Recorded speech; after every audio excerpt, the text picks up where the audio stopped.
baik dari unsur gangguan pihak lain.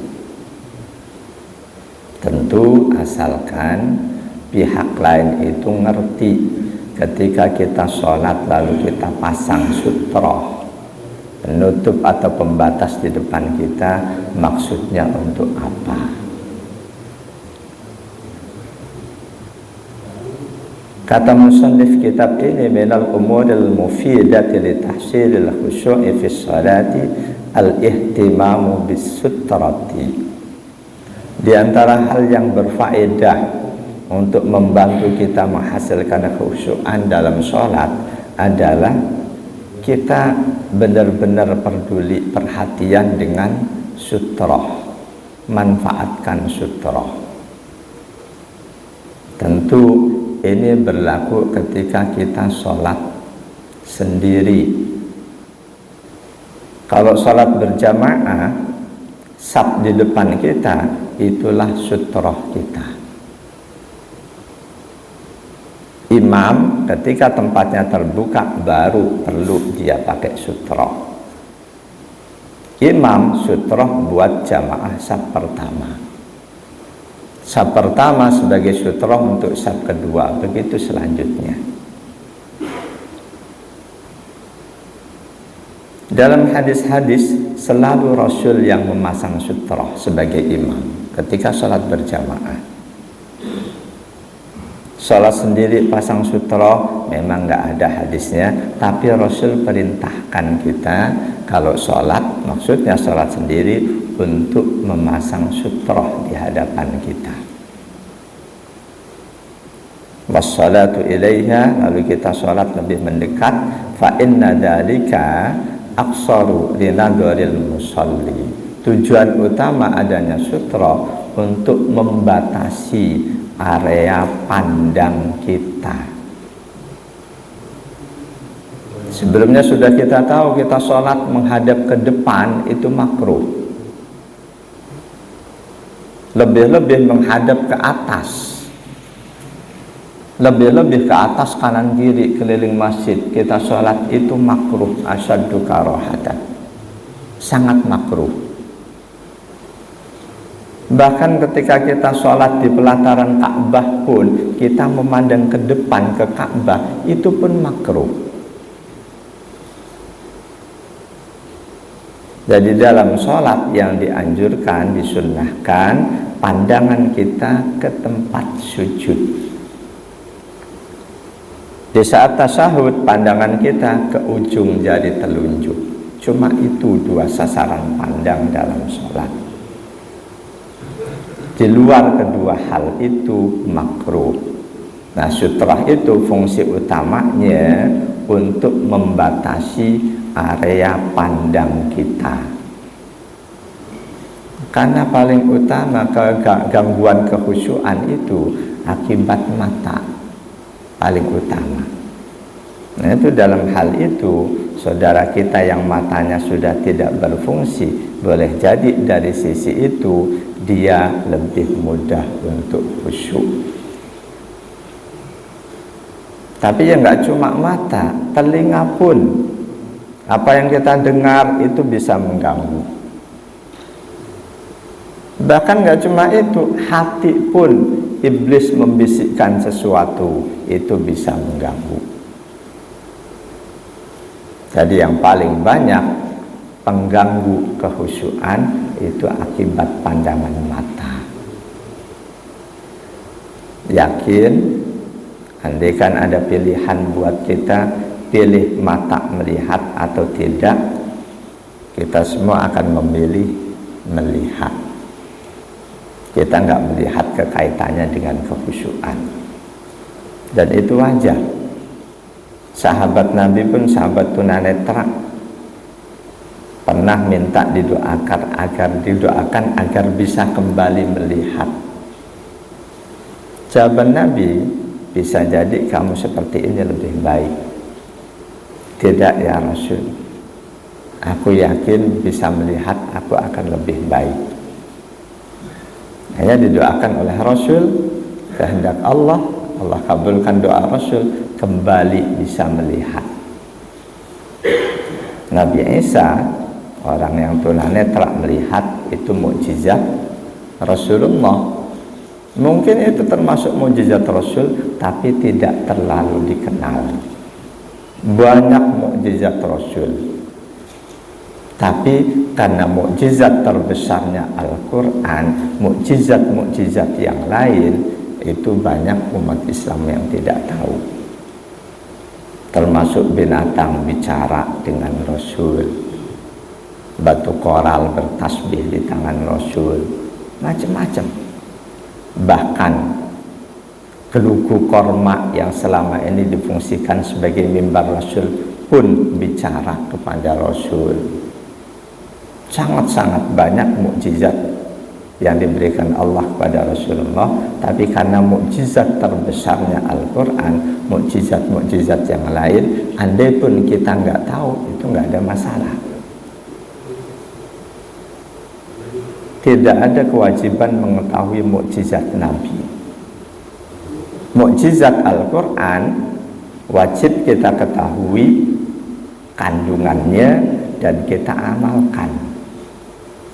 Kalau ada umat nggak tahu Al-Quran sebagai mukjizat, itu pun nggak masalah, selama dia meyakini, mengimani Al-Quran dan mengamalkan Al-Quran.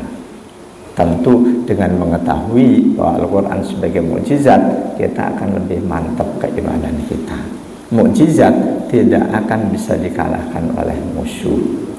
Karena itu Al-Quran, hujah yang ada di dalamnya tidak akan bisa dikalahkan oleh hujah yang dibuat oleh siapapun. Untuk nabi-nabi yang lain, Taurat, Injil itu nggak disebut sebagai mukjizat. Karena itu Taurat, Injil bisa dipalsukan, dan kita wajib meyakini Taurat, Injil yang ada saat ini sudah campur aduk antara ayat asli dan ayat palsu. Al-Quran sebagai mukjizat, yakin tidak akan pernah bisa ditandingi oleh siapapun. Jangankan sebagai satu kitab lengkap, sekedar suratnya yang pendek pun tidak akan bisa ditandingi oleh buatan siapapun. Jemaah dan Allah wa iyyakum ajma'in. Jadi adanya sutra, fungsi utamanya untuk membatasi area pandang orang yang sholat. Kalau sutra nggak ada, karena itu para sahabat, banyak hadisnya, ketika mereka sholat sunnah, mereka berusaha mencari tiang masjid untuk menghadap ke tiang itu, difungsikan sebagai sutra. Kita ada tembok bagian depan, sholat sunnah kok milih mundur ke belakang, berarti seolah meninggalkan sutra. Kecuali ada sutra yang kita buat, itu nggak ada masalah. Ketika nggak ada sutra, lebih baik sholat sunnah pun di depan, lebih mendekat ke tembok untuk membatasi area pandang kita.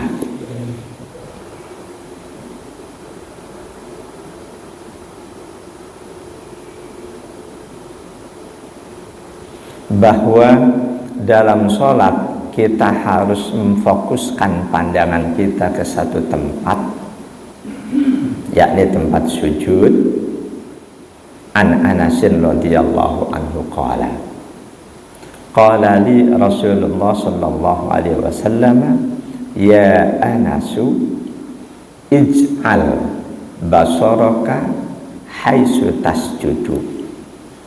Hadis riwayat Imam Al-Baihaqi. Kata sahabat Anas bin Malik radhiyallahu an, wahai Anas, jadikan, fokuskan pandangan matamu ke tempat yang nanti kamu akan sujud.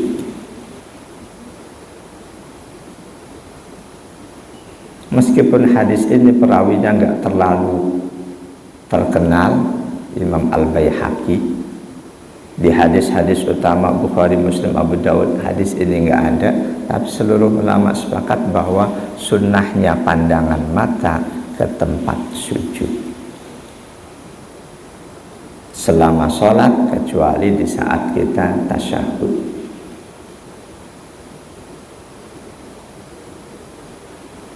Rasul perintahkan untuk memfokuskan pandangan mata ke tempat sujud.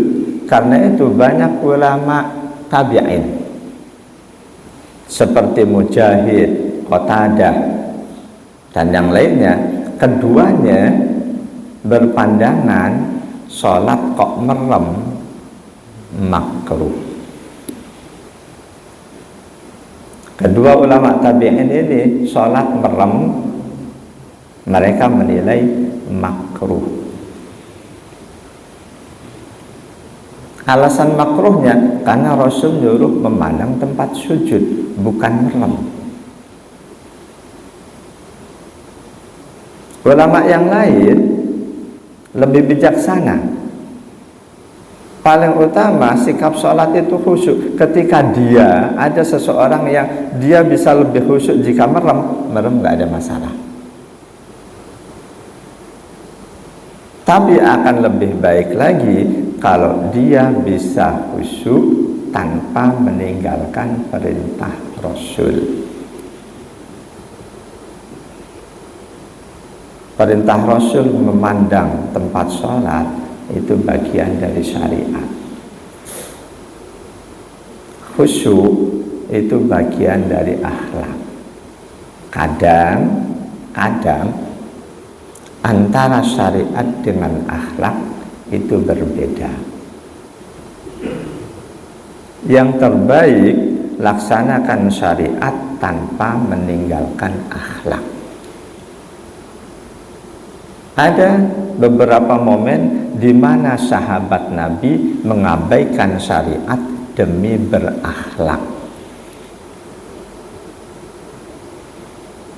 Ada beberapa momen sahabat Nabi, nggak cuma 1-2 sahabat, meninggalkan syariat, meninggalkan perintah Rasul demi alasan akhlak. Syariat akan menjadi sumber perpecahan apabila benar-benar mengabaikan akhlak dalam penerapannya. Jadi syariat akan bisa menjadi sumber perpecahan umat apabila dalam penerapannya benar-benar mengabaikan akhlak. Satu contoh, momen sahabat-sahabat Nabi mengabaikan syariat demi akhlak. Ada seorang sahabat, satu riwayat menyebutkan wanita sahabat itu Ummu Ma'bad, yang lain riwayat Bukhari menyebutkan laki-laki bukan wanita. Ini hadisnya Bukhari Muslim. Sahabat ini bukan sahabat yang terkenal, bukan sahabat terkenal, tapi beliau ini punya kepedulian tinggi terhadap masjid. Si sahabat ini selalu membersihkan masjid, menyapu masjid, pokoknya membersihkan masjid, berusaha supaya masjid itu nyaman buat jamaah. Suatu hari sang sahabat ini sakit, Rasul tengok. Rasul pesan kepada sahabat yang lain, andaikan suatu saat dia ini meninggal, kasih tahu aku. Andaikan suatu saat sahabat ini meninggal, Rasul pesan kepada sahabat yang lain, kasih tahu aku.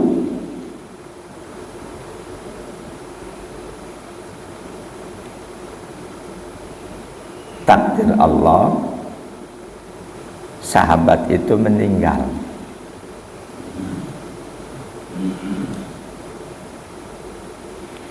Meninggalnya malam hari, waktunya orang-orang istirahat.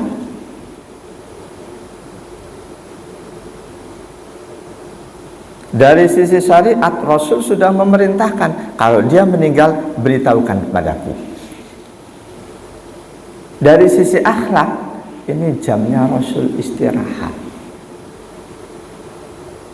Pada saat itu seluruh sahabat memutuskan untuk tidak membangunkan Rasul, tidak memberitahu Rasul, tidak melaksanakan perintah Rasul untuk memberitahu beliau. Mereka, para sahabat, lebih memilih untuk menyelenggarakan jenazah si sahabat ini, si marbot masjid ini, dimandikan, dikafankan, disolatkan, dikuburkan. Ketika sholat subuh, Rasul kehilangan sahabat ini. Lengkap hadisnya an Abi Hurairah radhiyallahu anhu, anna imra'atan sauda'a kanat taqumul masjidah fafaqadaha Rasulullah sallallahu alaihi wasallam fasa'ala anha faqalu matat. Qala afala kuntum adantumuni. Qala ka'annahum sagharu amraha. Qala dulluni ala qabriha. Fadalluhu fasalla alaiha. Ini hadis sahih, riwayat Imam Ahmad, Imam Bukhari 458, Imam Muslim 2259, dan Imam Ibnu Majah. Seorang wanita, ini riwayat Imam Muslim. Kalau Imam Bukhari, perawinya ragu wanita atau pria. Seorang wanita hitam, kerjaan sehari-harinya takumul masjidah. Akar kata dari al-qumamah, memelihara, menjaga, merawat masjid. Rasul kehilangan sahabat wanita ini. Lalu Rasul tanya, kok nggak kelihatan ini marbotnya? Para sahabat menjawab, telah wafat wahai Rasul. Rasul nanya, kok kalian nggak kasih tahu aku? Rasul sebatas nanya seperti itu, tidak menyalahkan mereka, padahal sebelumnya Rasul sudah pesan, kalau nanti dia meninggal kasih tahu aku. Kok kalian nggak kasih tahu aku? Jadi saat itu para sahabat lebih memilih mengikuti akhlak untuk tidak mengganggu Rasul yang pastinya sedang istirahat. Jadi Rasulullah pun pasti ada tidurnya. Nggak mungkin beliau nggak tidur. Kalau ada sampai yang tadi saat ini ada katakanlah dai nggak pernah tidur demi dakwahnya, terus kita kagum, itu salah, kekaguman yang salah. Ketika ada sahabat yang bertekad nggak mau tidur, pengen ibadah terus, oleh Rasul dilarang. Jadi tubuh kita Allah tetapkan sebagai fisik yang lemah. Di antara yang dibutuhkan tubuh, istirahat, tidur. Ketika kita paksakan diri pola hidup nggak baik, kita bisa untuk nggak tidur.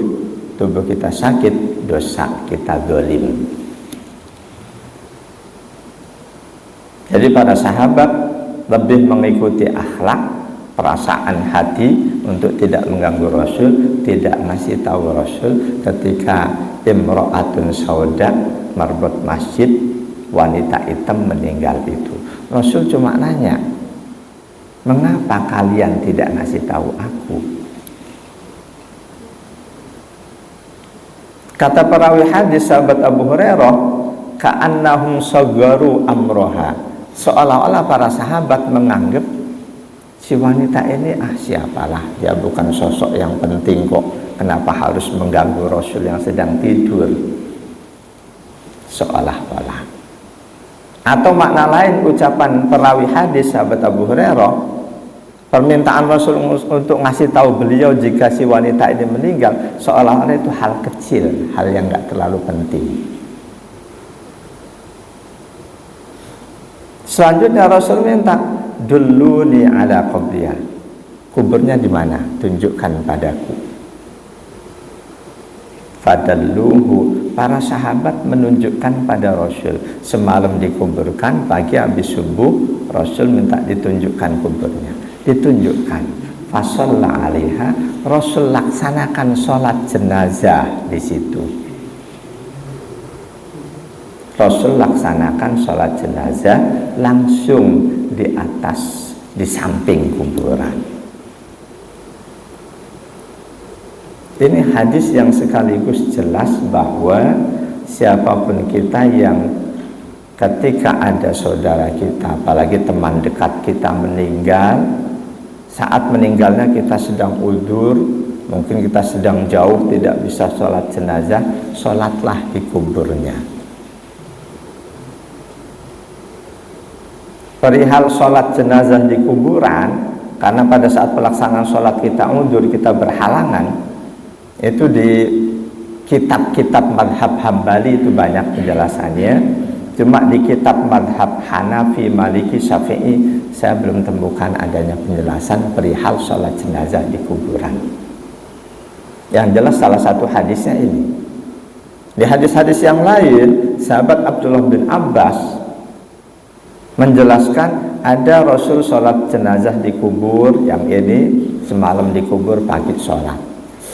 Ada lagi hadis yang lain, sesudah 3 hari dikubur Rasul sholat. Bahkan yang paling jauh, pernah Rasul sedang musafir, dapat informasi sahabatnya di Madinah meninggal.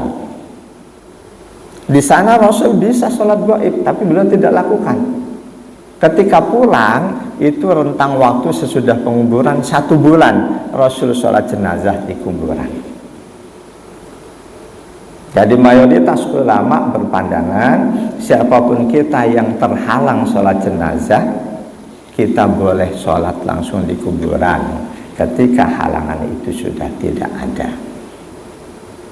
Mayoritas ulama berpandangan seperti itu.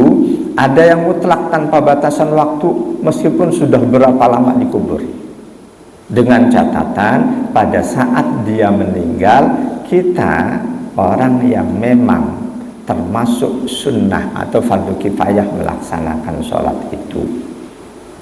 Ketika misal kakek kita meninggal, kita belum balik, begitu kita balik kita sudah nggak sunnah, karena pada saat meninggalnya kita belum mukallaf, belum balik. Jadi asalkan ketika meninggal kita sudah balik, kita sudah muslim, kita berakal sehat, tapi pada saat pelaksanaan sholat jenazah kita terhalang, boleh kita mengerjakan sholat jenazah di kuburnya langsung. Jamaah dan Allah wa yakum ajmain. Jadi ada beberapa momen di mana sahabat-sahabat Nabi lebih mengikuti akhlak dibanding menjalankan syariat. Ketika syariat difahami, disimpulkan tanpa melibatkan akhlak, itu yang potensial memecah belah umat. Bahkan ada di antaranya syariat tanpa akhlak, pasti kita semua menolaknya. Syariat tanpa akhlak, pasti kita semua akan menolaknya. Ada contohnya. Secara syariat, tahu aurat kita sebagai laki-laki dari mana sampai mana? Secara syariat, pusar sampai lutut. Secara syariat, ada orang berangkat ke masjid sholat Jumat pakai sarung, pusarnya tertutup, lututnya tertutup, pusar sampai lutut. Dia berdiri di depan, di atas pusar dia nggak pakai baju, di bawah lutut dia nggak pakai macam-macam. Kita biarkan atau kita usir?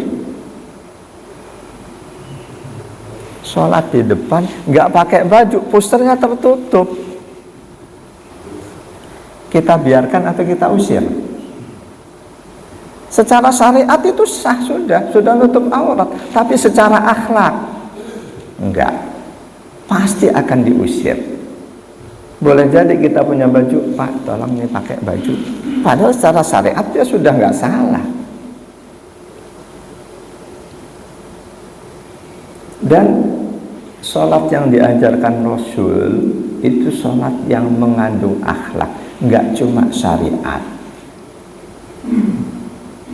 Rasul di antara akhlak beliau ketika memimpin sholat, rakaat pertama suratnya ukuran sahabat nggak panjang, ukuran kita panjang. Rakaat kedua tiba-tiba ada suara, terdengar anak kecil nangis. Rasul ngasih tahu semula mau baca surat yang nggak beda jauh dengan rakaat pertama, tapi belum ganti dengan surat yang sangat pendek karena dengar anak kecil menangis. Itu bagian dari akhlak dalam sholat, akhlak yang ada hubungannya dengan orang lain. Kalau kekhusyuan itu akhlak sholat untuk diri kita sendiri. Meskipun ketika setiap orang sholat dia khusyuk, tetangga sholatnya tidak akan terganggu. Termasuk bagian dari akhlak sholat, kita yang datang ke masjid oleh Rasul diperintahkan untuk tidak membiarkan aroma kita yang tidak sedap. Bahkan mereka yang habis makan bawang dan lain sebagainya, oleh Rasul, jangan dekati tempat sholatku. Itu akhlak. Apakah orang yang sholat mulutnya baru keluar dari warteg makan petek, dia sholatnya nggak sah? Tetap sah. Ketika dia datang ke masjid ganggu orang lain, akhlaknya nggak ada. Atau dia pedagang keliling, rajin jamaah, setiap waktu mampir ke masjid, keringatnya, aromanya mantap. Karena dia agak telat sudah qomat, sekedar wudhu langsung masuk. Begitu dia masuk, kita yang lain mencium. Sholatnya sah, tapi ada unsur mengganggu orang lain. Kalau dia ngerti, walaupun dia ketinggalan rakaat, lebih baik dia bersihkan tubuh, dia mandi pakai sabun sewangi-wanginya, baru dia masuk sholat berjamaah. Jamaah dan Allah iyyakum ajma'in. Jadi Rasul perintahkan sahabat Anas bin Malik, dan ini berlaku buat yang lain, ketika sholat fokuskan arah pandang ke tempat sujud. Walaupun hadis ini diriwayatkan oleh, katakanlah tanda kutip, sekedar Imam Al-Baihaqi, tapi seluruh ulama sepakat di antara kesunahan sholat memfokuskan arah pandang ke tempat sujud. Hikmahnya untuk membatasi area pandang, karena area pandang yang tidak terbatas itu akan sulit kita untuk bisa lebih khusyuk. Selanjutnya, manfaat atau hikmah sutra, wa afadalahu minasyaiton, akan bisa lebih menjaga dia dari setan. Wa ab'adalahu an mururin nas baina yadayhi, serta untuk memberitahu orang lain kalau toh terpaksa lewat, lewatlah di luar sutroh kita, jangan di dalam sutroh kita. Fa innahu yusawwisu wa yunkisu ajral musalli, karena banyaknya orang yang lalu lalang di depan kita bisa menimbulkan was-was dalam hati, dan otomatis orang sholat kok hatinya selalu was-was, pahala sholatnya berkurang.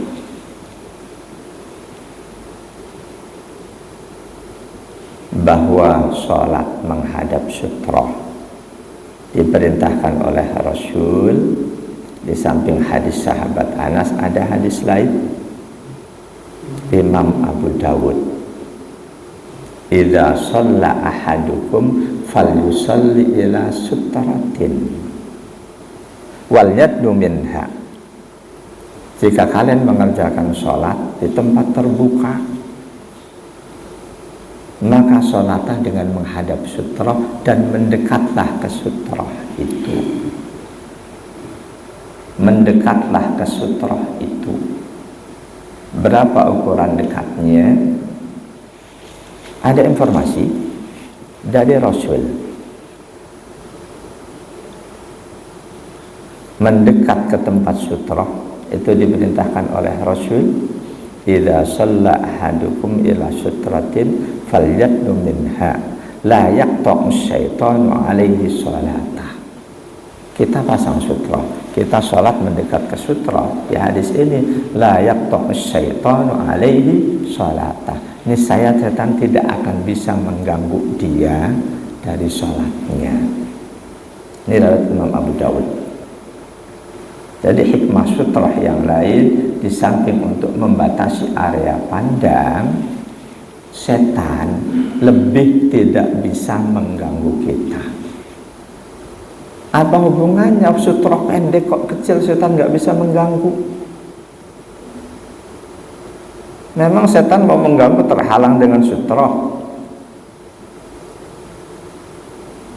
Jadi sutra ini satu hal yang direkomendasikan oleh Rasul, dan Rasul kasih tahu mereka yang sholat mendekat sutra setan tidak akan bisa mengganggu. Pasti Rasul sudah minta pada Allah agar siapapun umatku yang sholat mendekat sutra setan tidak bisa mengganggu, ya Allah. Allah kabulkan. Kurang lebih ini sama dengan perintah Rasul untuk merapatkan saf. Perintah Rasul untuk merapatkan saf, di antara alasan yang disebutkan Rasul, likai la yadkhulus syaitan, supaya setan nggak bisa masuk di tengah-tengah sholat kita, di tengah-tengah saf kita. Sekarang setan kan makhluk halus.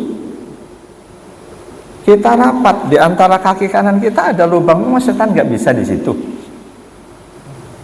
Memahaminya sama dengan tadi, ketika kita laksanakan perintah Rasul merapatkan saf, maka Rasul sudah minta pada Allah, siapapun umatku yang merapatkan safnya, ya Allah, jangan izinkan setan untuk mengganggu mereka, jangan izinkan setan untuk bisa masuk ke celah-celah mereka.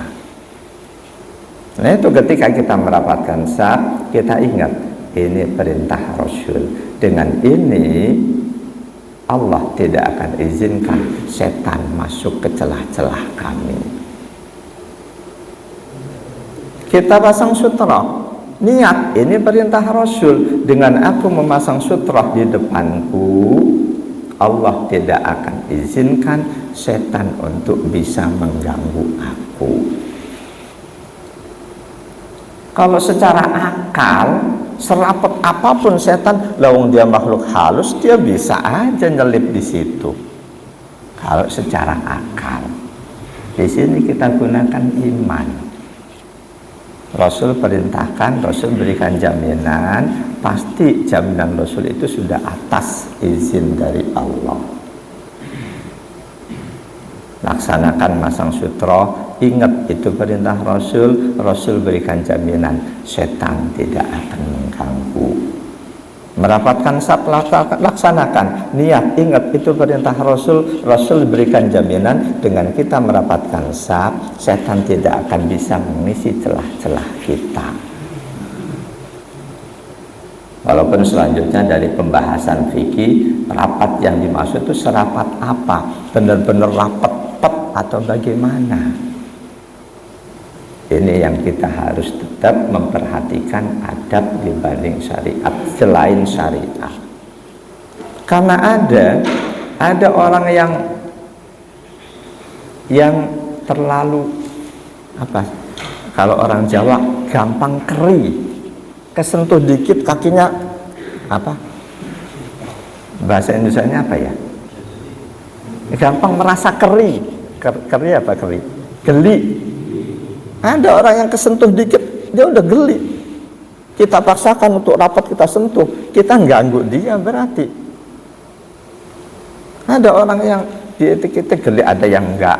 Orang relatif masing-masing itu. Nah itu harus kita perhatikan. Jangan kita maksa harus rapat. Ketika dia nggak ada masalah, kaki dengan kaki nempel, kita nempel. Ketika dia ada masalah, mungkin dia geli, kesenggol dikit dia udah ini harus kita perhatikan. Ada yang demi merapatnya kakinya ngangkang sehingga pundaknya justru terlihat renggang. Ini salah. Aslinya rapat yang dianjurkan pundak nempel,